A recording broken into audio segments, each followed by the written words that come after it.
Alright, so Janina, ikaw, what is your ideal nighttime routine to get your beauty sleep? Wow, nighttime routine talaga.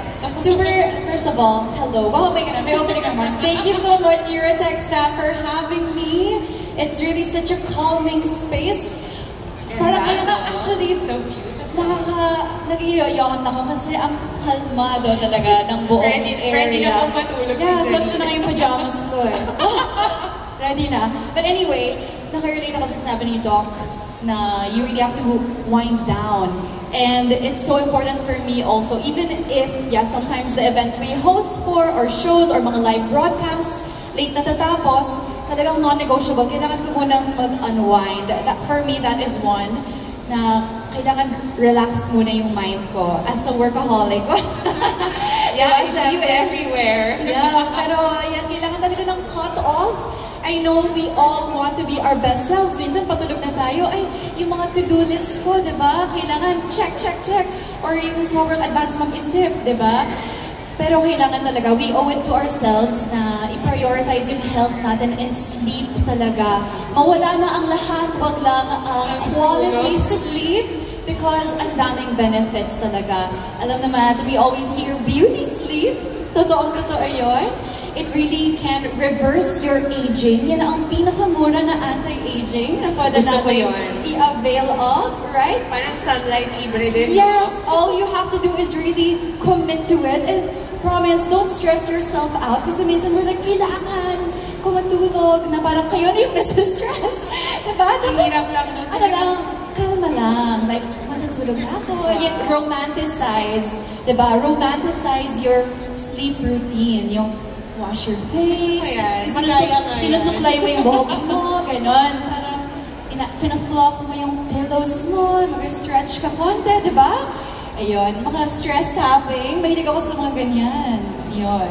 Okay, ano? Gusto ko nagpa-try ko nga yun. Yes. Thank you for that. Do you find that your sleep quality impacts your productivity or your...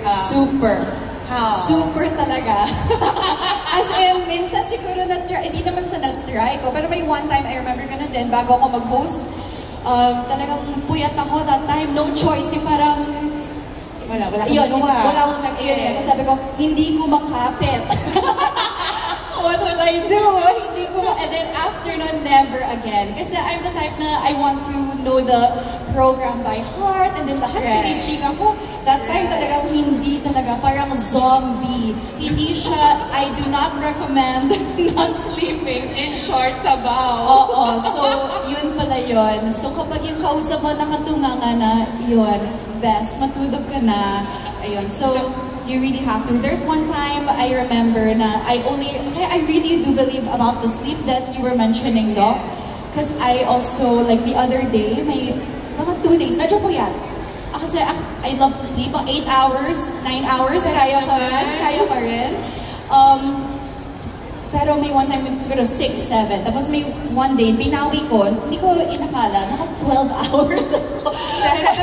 Kaya nung binasa ko, inavail ko yung pang toddler. Baby? Oo. Kasi nga, binabawi ko yung tulog. It's because my body knows it needs it. At least nababawi mo. Good for you. Now, why do you trust Eurotex when it comes to your sleep health? Well, I did like what contestant number 1, candidate number 1 mentioned sa Q&A niyan.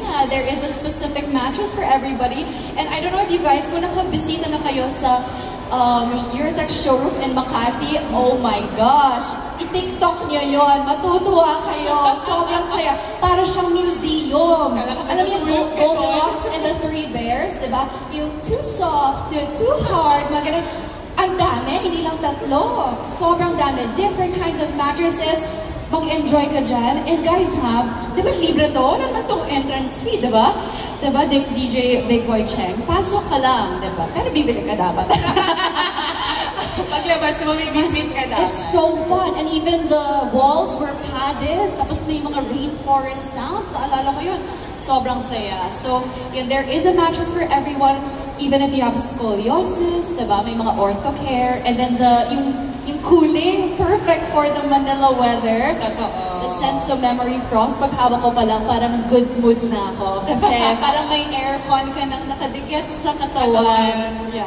Meron talaga perfect matches for everyone. Now, what advice would you give our audience who struggle with sleep? Again, don't overthink it. Minsan doon pa tayo nadedehado eh. No? Masyado mong iniisip. Relax, kalma ka lang. Kalma ka lang. And be stressed, diba? Magdasal tayo. Naging Bible study. Para kumalma. Pero wag sa bed, according to Dr. So, lang Lord, bahala ka na sa tulog ko. And yun, kalma lang, just enjoy it. And I guess, yun, romanticize it. Kiligin ka. Like, play music. Diba? Parang your life is a movie. Play whatever music you want, like instrumental music. Pero kung kinakalma ka sa rock, bahala ka na dyan. Kanya-kanyang drama.